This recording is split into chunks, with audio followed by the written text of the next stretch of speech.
Did you guys see the latest video that he posted over on X and on YouTube about his latest adventures or misadventures? I have not yet. Well, he went to Cuba, Oh, and this does not apparently go very well. We'll watch a couple minutes of this because what he says here, well, I'll tell you what, it's been interesting. All right, depending when this comes out, or if it does, we are currently being tailed by Cuban intelligence here in Havana, Cuba. I came here, I've been wanting to make a video for so long about life in communism and showing people what communism is like in a place like Cuba, for instance. Came here to make this video, and when people think about communism, they typically just think about how communism is supposed to make everything equal, whether it be the amount of money someone makes or how food's distributed and how the markets are then controlled by the government. However, something that people do not think about, including myself, is how in communism they do not have freedom of speech. They don't have freedom of press. And therefore, they want to make sure everything that is posted or out in the world about their country is filtered or censored. So here in Cuba, as soon as I arrived into Cuba, I did everything that you need to do to come into Cuba as far as the documentation that it takes to come into Cuba. Right now, there's a big problem taking place here in Cuba, the largest humanitarian crisis they've had in maybe 50 years. And there's no oil or gas due to the blockade after Trump and the United States took over and captured Maduro. So Venezuela is no longer supporting Cuba with any oil or gas, and that also affects everything that they have essentially, between whether it be the food or from it being the lights and the power shortages here, or just the gas alone. Here in Cuba, you hardly see any cars driving around because nobody can afford gas. For 1 liter of gas, it's $10. Okay, so where am I getting? Where am I getting from here? So I go out at the airport. They seize all of my cameras. They seize both my GoPros, my Meta glasses. These are not my Meta glasses. All my microphones. However, the only thing they don't take is my iPhone camera. That's what I'm filming this on right now. They don't take my iPhone camera, and somehow they didn't get this microphone that was in the very, very bottom of my backpack. So, jeez. yeah, so he goes to Cuba, sees all of this stuff, sees the means, if you will. And this was recorded a few days ago, so clearly he got out. But he later goes in to talk about how he feels like he's being trailed by different folks in Cuba. And the goal was to make it to the United States consulate, I guess is what it's called, right? Whatever it is. And then find a way out. So apparently they did it, and we don't know how yet. But he goes to Cuba, and this Leaf is a very stark contrast to what we saw not too long ago from another prominent Twitch streamer, Hasan Got Piker. the red fucking carpet, you know? Like, Right, right. Now, Hasan over here has quote tweeted this, and he says, "I obviously don't believe this even a little bit, but it's ominous that this medically stupid dickhead is going to Cuba to manufacture propaganda for what I assume will be additional U.S. intervention over here." Right. So I will say this. Nick Shirley is a young kid still, right? He's in his early 20s over here. And when you talk about like the idea of what a journalist is, right? I've said this all along. You do not need a degree to be a journalist. All it takes to be a journalist is to ask questions. But when it comes to Cuba, like it's this place that I've always heard about, and you know the stereotypes of the classic 1950s cars, right? The communist side of it, Fidel Castro, all these things that you hear about. But honestly, I don't really know anything about Cuba. So whenever there's word that gets out about Cuba or a situation like this, obviously the government there wants it to be very, very tailored to fit that narrative, and anything that doesn't fit that narrative can be seen as dangerous to them. I don't know. Are you guys buying this? What Nick Shirley's saying? And I mean, all I gotta say is, right, look at America, right? Whoever the fuck wants can come to America and film anything that they want. They can film whatever, right? All of these communist countries, you can't do that. I wonder why that is. If it's such a fucking paradise in these places, then why is that the case? Phoenix, have you been? I don't know. I would just love to hear your thoughts on this situation with Nick Shirley. I just love Hasan. I love that he is just so good at being the villain constantly. No, I think I don't think Nick is lying at all. But if you ever wanted to find an easy way of seeing if he's true, it's just, I don't know, easy to just start searching for any kind of journalism that went on in Cuba to see if there was anything negative, and see if you can find anything. I don't know, but Nick is someone that I don't think wants to have an easy gotcha moment where someone can immediately discredit him, because then everything he worked on goes down the drain. If it can be proven that none of this was actually real, his career ends immediately, and that it's too early in his career for that. So I tend to believe that. Also, he did some decent acting if it was acting then, because he seemed relatively nervous.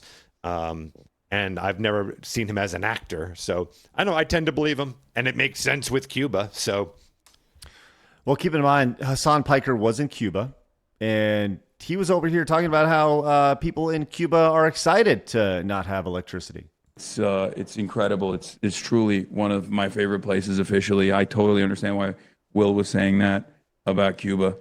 It's remarkable. The people's resilience is remarkable. There's like rolling blackouts that take place throughout the day, every day, all around the country, right? 11 million people. But today is a beautiful day out here. It's like 75 degrees, sunny. People are partying. What's wrong with this guy? People are partying in the fucking streets. I don't know if it's like an island mindset. I don't know if that has something to do with it. I'm sure that has something to do with it, but like, they're just chilling. Copium like, is insane. Oh yeah. Yeah. Like this is like ridiculous. So I have a question about Hasan, and I can't really find an answer. Does he have dual citizenship with like Turkey?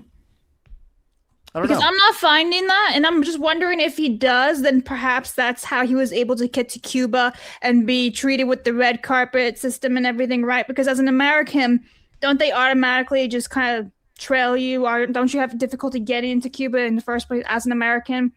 So They probably know about him. Like yeah, so sure. either that or he's got Turkish citizenship and used that passport to enter.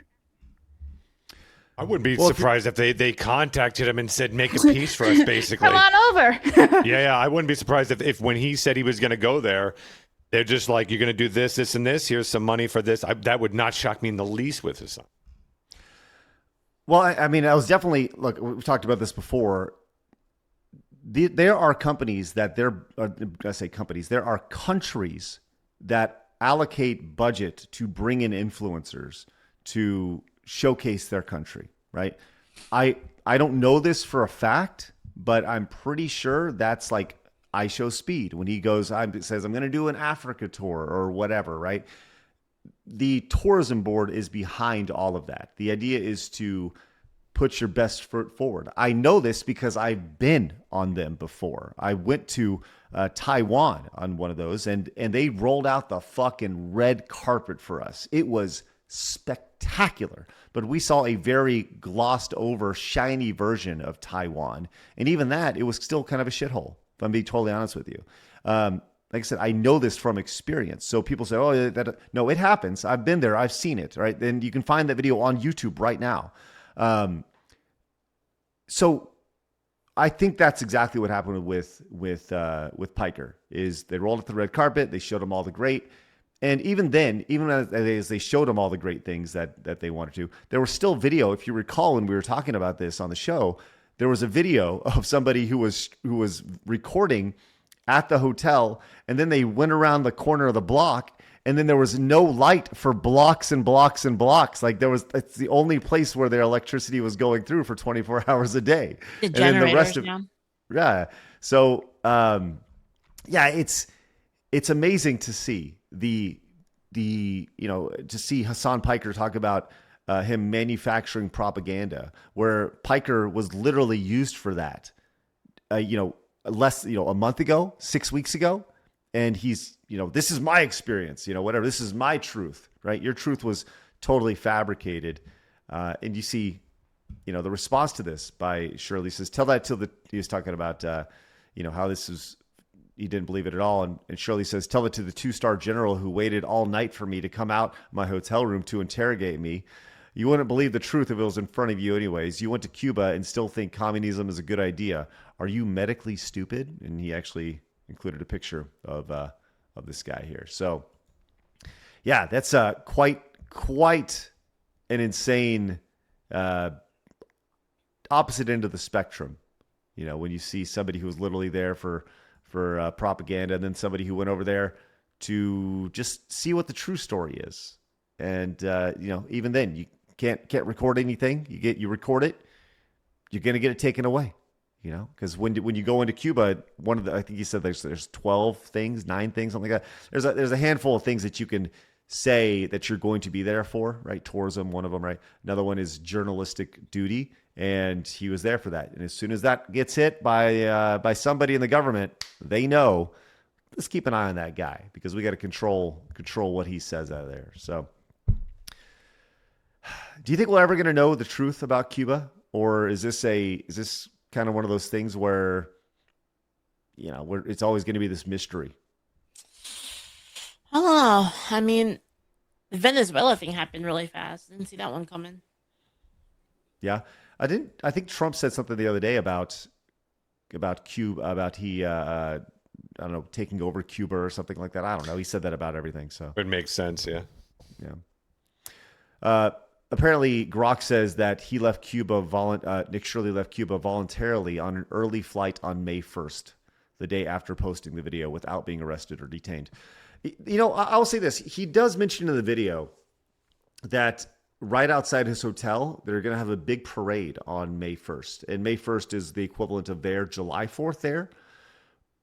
And they're celebrating communism. They're celebrating this. And I always think about something, when you have a situation where people are celebrating that, they're celebrating because they just don't know any better. If that makes sense. It's the ignorance of the situation. It's all they've ever known. And they don't know that there are better options. There are better options out there. So they celebrate what they currently have, and they celebrate their leader. It's strictly out of ignorance. It's the ignorance that you just don't know that it's not normal to not have electricity, for in a first world country or whatever. They don't know that it's not normal to pay $10 for a liter of gas. They don't know that it's not normal to have to ration bread or whatever, food like that. It's simply just out of ignorance, and you wonder if there will be a time where all that is changed. And let's just say the United States did go into that situation, and there was a regime change or something like that, and all those things became available to them. I would imagine all those people would either feel extremely, extremely wealthy, or have kind of imposter system, if you will. This idea like they get so much so quick after having nothing. It's an interesting thing to think about, at least from my perspective. So I also don't know the degree of communism there, but you as far as like celebrations and stuff like that, you also have the whole neighbor problem of that. In some neighbors are encouraged to rat you out for things. So if you didn't if you didn't make it to the parade, for instance, as an example, that they can rat you out, and then that means something not good for your family. So I don't know the degree of it over there. Leaf, you have any desire to go to Cuba? Nope. I like America. I'm good with America. Good place. I do like the Cuban sandwich, though. Cuban sandwich, quite a Oh yeah, with Cuban the food's pretty pork. damn good. Yeah, true. Yeah, pretty good stuff.